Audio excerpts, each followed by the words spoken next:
काजल हम अजय देवगन हो बानरिया सा दुल्हा कैसे कहलू पसंद हो अमृतपुरी बन के मारो तरस बाबू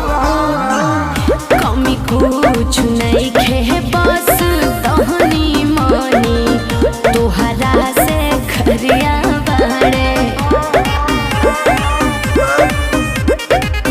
बड़े बेरोजगार